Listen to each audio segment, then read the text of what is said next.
Some nights are destined to become legend before they even begin. Madison Square Garden, New York City, March 23, 1974. Saturday evening, 8:00 in the evening. 20,000 people packed beyond capacity. Standing room only sections filled 3 deep. Aisles blocked with bodies. Fire marshals have stopped counting violations. Building codes mean nothing tonight. Nobody cares about regulations. History is about to happen. Real history. The kind that gets written in books and remembered for generations. And everyone in this building knows it. The air inside the arena is electric, thick, dense, heavy with anticipation. So intense it feels like physical pressure against the skin. You can taste it. Metal and sweat and adrenaline. The unique flavor of a combat sports event multiplied by 1,000. This is not a normal fight. This is not even a normal championship bout. This is something that exists outside the boundaries of normal sporting events. Something the world has argued about for years in bars and gyms and living rooms and street corners across every continent. Something that most experts said could never happen, would never happen, should never happen. The insurance companies refused to cover it initially. Too much risk. Too much liability. What if someone dies? The Boxing Commission rejected the proposal 3 times. Called it a circus, a freak show. Dangerous, but money talks, and when it screams loud enough, regulations bend, rules change, the impossible becomes possible. Bruce Lee versus Muhammad Ali, the greatest martial artist in the world versus the greatest boxer in the world, the dragon versus the greatest, 57 in of compact precision versus 63 in of fluid power, 135 pounds of efficiency versus 210 lb of sculpted muscle. Wing Chun and Jeet Kune Do philosophy versus the sweet science of boxing perfected over centuries. Precision versus power, speed versus size, east versus west. Ancient wisdom versus modern dominance. The unstoppable force versus the immovable object for 12 rounds. 3-minute rounds. 1-minute rest between under hybrid rules negotiated for months by lawyers and promoters and athletic commissions. Rules that allow both boxing and martial arts techniques.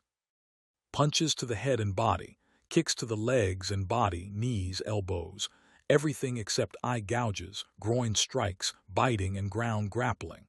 Stand-up combat only. If a man goes down, he gets a 10 count. 3 knockdowns in a round means automatic stoppage. The referee has full authority to stop the fight if he sees a man unable to intelligently defend himself. No weight class restrictions, no handicaps, no advantages given or taken, just 2 warriors in their absolute prime, 1 ring measuring 20 ft square.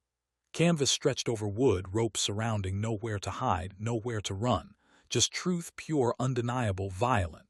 The crowd is a living organism, breathing as one, pulsing with shared energy. 20,000 hearts beating in anticipation. Half of them are wearing red, Muhammad Ali's color. His supporters are loud, confident, aggressive in their certainty. They have seen their man do the impossible again and again. Destroy Sonny Liston, the monster who terrorized heavyweight boxing, survive Joe Frazier's relentless pressure, absorb George Foreman's devastating power in Zaire, and somehow turn the fight around. They believe with religious fervor. They know with absolute certainty. Ali is unbeatable. Ali is the greatest. They chant his name like a war cry, like a promise. Ali, Ali, Ali. The rhythm is hypnotic, infectious. It shakes the steel beams of the arena, makes the ring ropes vibrate, makes hearts synchronize to the beat. It is not just sound, it is force, physical and undeniable. The other half of the crowd is wearing black, Bruce Lee's color. His supporters are different, quieter but no less intense. They do not scream, they simmer. They have seen things that dabby rational explanation, speed that seems to violate physics, power generated from impossible distances. Techniques that look like special effects but are 30 years of obsessive dedication. They have seen Bruce breaks that professional boxers cannot dent, move in ways that make trained athletes look clumsy, demonstrate the one-in punch, generating devastating force from a finger's length. They have heard the stories, the challenges, the fights in Hong Kong back alleys. They believe. They know Bruce is different, special, operating on a level that traditional Western combat sports do not understand. They chant back, "Bruce, Bruce, Bruce." The sound is defiant, a challenge, a promise that tonight the world will learn, tonight the skeptics will see, tonight proof will be delivered. The sound is deafening, ancient. This is not just a sporting event. This is a cultural collision, a clash of civilizations. East meeting West in the most direct way possible, through combat, through violence. The crowd understands this instinctively. This is bigger than two men. This is about philosophy, about identity, about which approach to combat is superior. The ring announcer steps into the center of the canvas. He is a veteran of 1,000 fights, but his hands are shaking tonight. He knows the magnitude. He knows his words will be replayed for decades. He raises the microphone. His voice booms through the speakers. "Ladies and gentlemen, welcome to Madison Square Garden." The roar somehow gets louder. He waits. Professional, patient, lets the moment breathe. Tonight, for the first and possibly only time in history, we present to you the ultimate combat challenge. Screams, chaos, people standing on chairs. 12 rounds, hybrid rules combining boxing and martial arts. No weight class restrictions. This is not for a championship belt. This is for something greater. This is to answer the question that has been asked 10,000 times. To settle the debate that has raged for years, to determine once and for all, through combat, through test, through truth, who is the greatest fighter in the world. The crowd explodes. The sound is apocalyptic. The building shakes. People are crying, hugging strangers. This moment has been building for so long, through rumors and negotiations, through denials and hope. And now it is real, happening. Undeniable. Muhammad Ali enters first. The reaction is thunder, pure sonic force. He emerges from the tunnel walking like a king, like a god. He is wearing white shorts with red trim. His robe is white silk that shimmers under the arena lights. He does not walk down the aisle. He performs. Each step is theater. He bounces, shadow boxes, throws combinations at invisible opponents, points at celebrities in the front row. Miles Davis, Sammy Davis Jr., Diana Ross. He talks to them, jokes, laughs. Even now, moments before the most dangerous fight of his life, he is performing because this is who he is. 6'3" in, 210 lb. Every ounce is muscle and sinew and bone, structured for one purpose: to hurt people and avoid being hurt. He climbs the steps, ducks through the ropes, enters his domain, raises both arms. The crowd's response could register on seismographs blocks away. He has fought everyone, beaten everyone. Sunani Lan, the monster; Joe Frazier, the pressure machine; George Foreman, the destroyer. All giants, all fallen before Ali's speed and genius. But tonight is different. He knows it. His corner knows it. Tonight he faces something he has never faced. A man who does not fight like any opponent he has studied. A man who does not move like a boxer.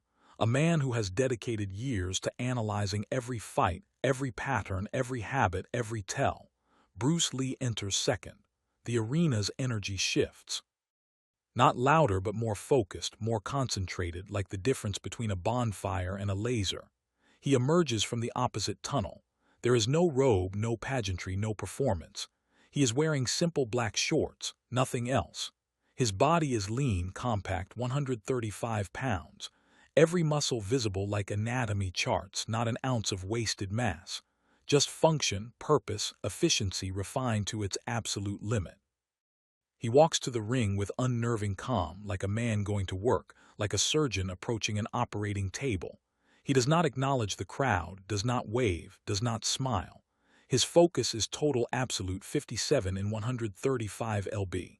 The size difference when he stands next to Ali will be almost comical, like a child next to his father. People who bet on Bruce suddenly feel doubt. How can this small man hurt that giant? But then you see his eyes, and the doubt evaporates because his eyes burn with something that makes even confident Ali supporters shift in their seats. This is not a man who came to participate, not a man who came to survive. This is a weapon purpose-built, tested, refined. And tonight it will be unleashed at full power. Bruce climbs the ring steps, enters through the ropes, walks directly to his corner, does not raise his arms, does not acknowledge the ovation, simply stands, closes his eyes, breathes. Somewhere in his mind he is reviewing the plan, the strategy built over months of study, the adjustments he will make based on what Ali does. He has visualized this fight 10,000 times. Now visualization becomes reality. His corner team is minimal. Dan Inosanto, his longest training partner. Taki Kimura, his first student. They stand behind him, hands on his shoulders. No words, just support. Bruce's breathing is controlled, measured. 4 seconds in, 4 seconds out. This is not nervousness, this is preparation. The referee calls both fighters to the center for final instructions. They meet under the lights. The contrast is absurd, obscene. Ally towers over Bruce, looking down from his 6'3" height. Bruce looks up, neck tilted back, but neither man blinks. Neither looks away. The stare holds locked. Each man seeing into the other, measuring, assessing, respecting. The referee speaks. His voice carries authority. Gentlemen, you both know the rules.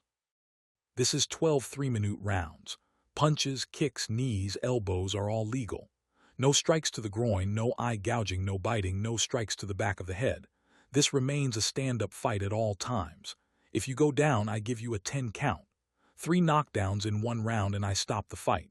Protect yourselves at all times. Touch gloves. Go to your corners. They extend hands, touch gloves. The moment freezes, cameras flash like lightning.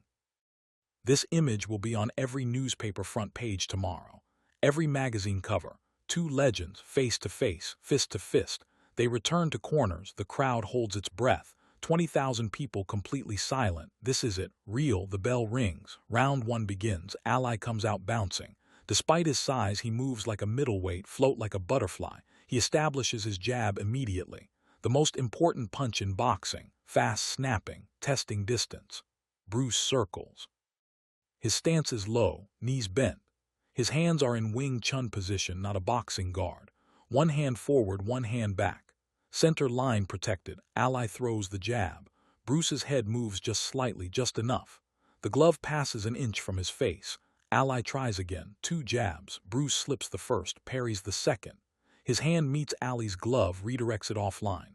Ali's face shows surprise. In boxing, you slip or block, but Bruce is intercepting, touching the punch, guiding it away. Sticky hands. Wing Chun sensitivity training. Ali increases output. Jab, cross, 3 punches. Bruce's head movement is minimal but perfect. The punches missed by San team. Ally throws a combination, 5 punches, jab, cross, hook, championship-level boxing. Bruce blocks 3, evades 2 but cannot counter, cannot get inside. Ali's reach advantage is massive. He controls distance, keeps Bruce at the end of his jab, exactly where Bruce is least dangerous.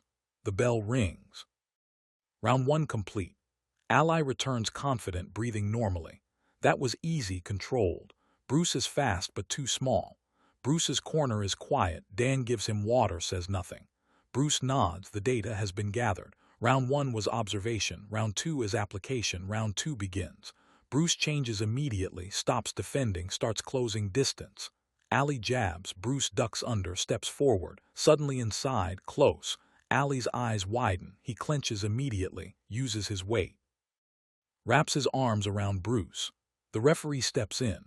Break. They separate. Ali backs away fast, but Bruce has proven entry is possible. Ali jabs again. Bruce feints, makes Ali think he will duck. Ali adjusts, but Bruce sitties, 45 degrees offline. The jab passes through empty air. Bruce explodes forward. His lead leg snaps out. Low kick. Shin connecting with Ali's thigh. The impact sound echoes. Loud, dull, meaty. The crowd roars. First martial arts technique of the fight. Ali's leg buckles. Not injury, not damage yet, but pain, real pain. Ali has never felt this in a ring, never trained to defend this. Bruce presses hand trap. His lead hand intercepts Ali's lead hand, sticks to it, traps it. Ali's hand is immobilized. Bruce's rear hand shoots forward, palm strike aimed at solar plexus. Ali's free hand drops, blocks. The palm hits his forearm. They separate. Ali circles more cautiously now, more respectfully. This is not a brawler. This is technique science. The round continues. Bruce lands 2 more low kicks, not devastating individually but accumulating. Ali still wins the round, still lands more punches, but it is closer. Bruce is solving the puzzle. Round 3. War begins. Ali comes aggressive. He understands Bruce is adapting, learning, getting better each round. He cannot let this fight go long. He needs to end this now. He throws combinations, real combinations. 6 punches. Jab, cross, hook, uppercut, fast, powerful, designed to overwhelm. Bruce's defense is tested. He blocks 2, slips 1, but a straight right catches him, clean on the jaw, solid. The first truly clean punch Ally has landed. Bruce's head snaps back, his eyes unfocused for a microsecond. The crowd gasps. Ally has hurt him. Ally sees it, smells blood. The predator activates. He presses forward, throws the left hook hard, aimed at the temple. Bruce's eyes clear just in time. He rolls with it, takes it on the shoulder. Still hurts but not devastating.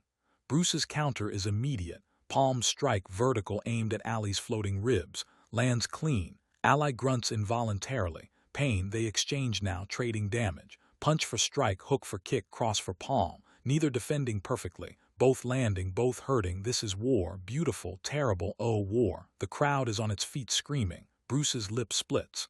Ally's ribs re-end, the round ends. Both breathing hard. Both marked, both knowing the next 9 rounds will be hell. Rounds 4, 5, 6 become sustained violence. 3 nut wars.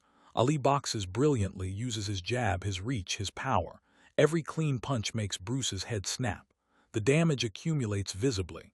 Bruce's left eye swells, purples, his cheek opens, blood runs, mixing with sweat. But Bruce is systematic. He attacks the foundation. Ally's legs. Every round, more low kicks. Outside leg kick, inside leg kick, calf kick. Each placed with precision. Ally tries to check them, but Bruce kicks. When Ally punches when weight is forward, the kicks accumulate. Ally's movement slows, the bounce reduces, the legs are being destroyed systematically. Bruce also attacks rhythm. Hand traps break combinations. When Ally tries 1-2, Bruce's lead hand intercepts, sticks, breaks the pattern, but Ally's power is devastating. A left hook drops Bruce to 1 knee. The referee counts. Bruce, up at 3, survives the assault. Makes it to the bell. Round 7, both deep in the dark place where bodies beg to quit but minds refuse. Ally's jab is still there but slower. Bruce's movement still good but tired. They are operating on fumes, on heart. Ally lands a massive uppercut. Bruce's knees buckle. He grabs Ally, clinches, survival mode. The referee separates them. Bruce staggers but sees Ellie breathing through his mouth. Oxygen debt. He attacks the body, fast strikes, not power, volume. Solar plexus, ribs, liver. Ali covers, returns fire, both trading pain. The bell saves both. Rounds 8, 9, 10, pure survival, both running on pride, refusal to quit. Ally tries to box, use fundamentals, but his legs are cement. Bruce tries to pressure, but his face is destroyed. Eye nearly shut, cuts bleeding. They meet center ring again trading shots. Neither dominant, neither willing to break. The crowd watches in awe. This is beyond sport. This is human spirit on display. Round 11. Both know 1 round remains after this. They touch gloves. Center ring, respect, then unleash everything. Ally throws the hardest punch of the fight. Right cross, perfect placement, maximum power. Bruce goes down hard, flat on his back. The crowd explodes. Ally raises his arms, certain it is over. Nobody gets up from that. The referee counts. 1, 2, 3, 4, 5, 6, 7. Bruce's eyes open. 8. He rolls to his knees, looks at the referee, eyes clear, impossibly clear. The referee checks, sees consciousness, steps back, box. Ally cannot believe it. Bruce standing, shaking his head, ready. Ally charges, tries to finish, throws everything. Bruce covers, survives, counters. The bell rings, both exhausted, both still standing. Round 12, final round, 3 minutes, all that remains. Both walk to center, battered, bruised, bleeding, but standing. The bell rings, they fight. Ally's combination slower, but still dangerous. Bruce's techniques tired, but still precise. Neither holding anything back. There is no later, this is everything. 60 seconds left. The crowd counts down, 30 seconds, both find reserves, dig deeper than ever, 10 seconds. Both center ring trading punches, not defending, just attacking. 5, 4, 3, 2, 1. The final bell rings, both fighters still standing center ring. Neither knocked out, neither quit, neither broke. The referee steps between. Both stagger to corners, the crowd is on its feet. All 20,000 standing ovation, screaming, crying, applauding. This is not just a fight. This is poetry written in blood and sweat and heart. The judges tabulate scores. The announcer receives cards, steps to center. Ladies and gentlemen, after 12 rounds, complete silence. 20,000 holding breath. Judge 1 scores 114 to 114. Even Judge 2 scores 115 to 115. Even Judge 3 scores 113 to 113. Even this fight is ruled a draw. The crowd explodes. The referee raises both their hands simultaneously. Both champions, both legends, both victors. The standing ovation lasts 10 minutes. Grown men crying, people hugging strangers, cameras flashing. History. Ali and Bruce stand. Center ring, arms raised. Then Ali pulls free, wraps his arm around Bruce's shoulders, pulls him close, whispers in his ear, "You are the greatest opponent I have ever faced." Bruce's response is quiet, meant only for Ali. "You are the greatest fighter I have ever fought." They embrace two warriors who gave everything, who tested each other beyond any previous limit, who found ultimate challenge, ultimate respect. The question has been answered not with a winner, not with a loser, but with understanding, with proof that greatness exists in many forms. That boxing is beautiful. That martial arts is deadly. That size matters, but skill matters more. That heart trumps everything. Ali proved a boxer can survive kicks and strikes never trained for. Bruce proved a small man with perfect technique can stand with the greatest heavyweight in history. Both won, both lost, both emerged, changed, elevated, immortalized. The legend was born that night. The greatest fight in history. Not because of a knockout, not because of a dramatic finish, but because two perfect warriors met in the center of human combat. And for 12 rounds, for 36 minutes, they showed the world what happens when unstoppable meets unmovable, when East meets West, when size meets skill, when power meets precision. The answer is not victory. The answer is respect. The answer is that both can coexist, both can thrive, both can be right. And the only losers are those who cannot see the beauty in,